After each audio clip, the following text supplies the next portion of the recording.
আপোনালোকে নিশ্চয় গম পায় যে আজি আমি ৰাইজৰ দলে খুব আকস্মিকভাৱে কালি ৰাতিৰ ভিতৰত নিমন্ত্ৰণ কৰি আপোনাৰ এক্সিকিউটিভ বা কাৰ্যনিৰ্বাহক সভা দিবলগীয়া হৈছে।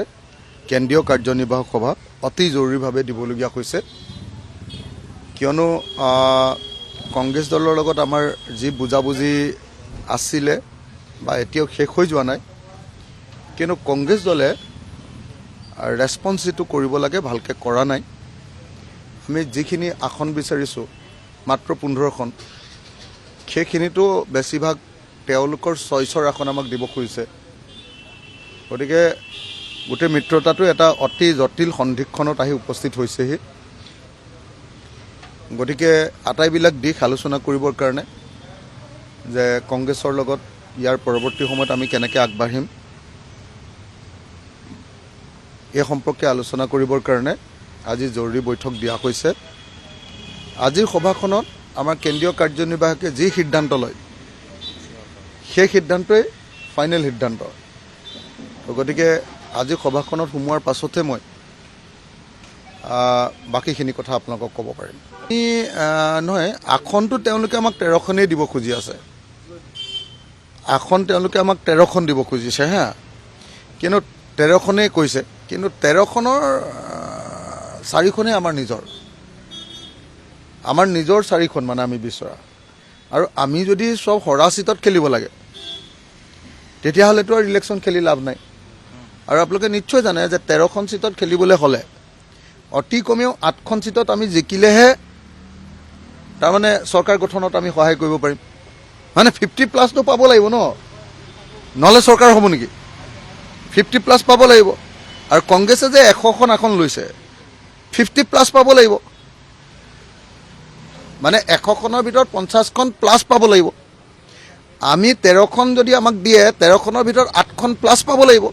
এইটো হ'ল যে গৌৰৱ গগৈ পৰ্যায়লৈ এতিয়া যোৱাগেই নাই নহয়। আগতে গৌৰৱ গগৈ পৰ্যায়ত যিখিনি কথা পাতিছিলোঁ, তাৰপিছত আকৌ অনানুষ্ঠানিকভাৱে কিছুমান কথা পাতিলোঁ, সেইবিলাক বস্তু চব লিষ্টত ইনক্লুড হ'ল। গৌৰৱ গগৈ মোক ক'লে যে 85% হৈ গ'ল, অলপ কিবা কিবি আছে কথা পাতি লওক।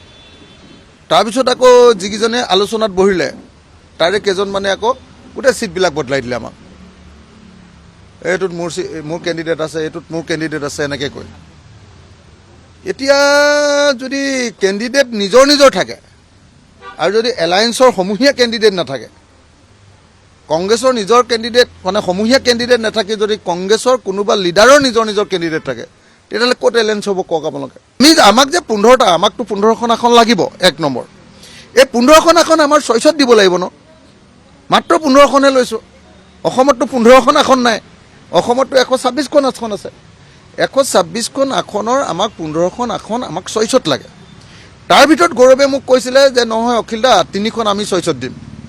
আমি সেইটোও মানি লৈছিলোঁ। তাৰমানে 12খন আমাৰ চইচত লাগে।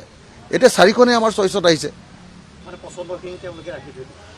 কোনোবাই দিয়ক বা নিদিয়ক, অখিল গগৈ জিকি আহিব, চেৰমান আলী জিকি আহিব, ৰচিদ মণ্ডল জিকি আহিব। গতিকে উজনি অসমৰ ছিটবিলাকত আমাক বাধা দি থাকিলে দিগদাৰ হ'ব। উজনি অসমৰ ছিটবিলাক আমাক দিব লাগিব, আঞ্চলিক দলবিলাকক। উজনি অসমত আমি যি ঠাইত কাম কৰি আছোঁ, উজনি অসমৰ ছিটত আমাক বাধা আৰোপ কৰিলে দিগদাৰ হ'ব। আজি নাওবৈচা ছিটটো আমাক নিদি বেলেগক দিলেতো জিকিব নোৱাৰে। আজি ধেমাজিৰ ছিটটো আমাক নিদি বেলেগক দিলে কিবা কাম আছে নেকি? আজি চিচি বৰগাঁও ছিটটো আমাক দিব লাগিব। আমাৰ ডিমৌ ছিটটো, মৰিয়নি ছিটটো আমাক দিব লাগিব। তেতিয়া আমি 100% জিকি দিম, আমি গেৰাণ্টি দিম যে আমি জিকিম, আমাৰ কেণ্ডিডেট আছে। আমি একদম দৰকাৰ হ'লে আমাৰ কেণ্ডিডেট যিকোনো সময়তে চেঞ্জ কৰি ল'ম। জিকিব পৰা কেণ্ডিডেট আছে আমাৰ প্ৰত্যেকটো সমষ্টিত।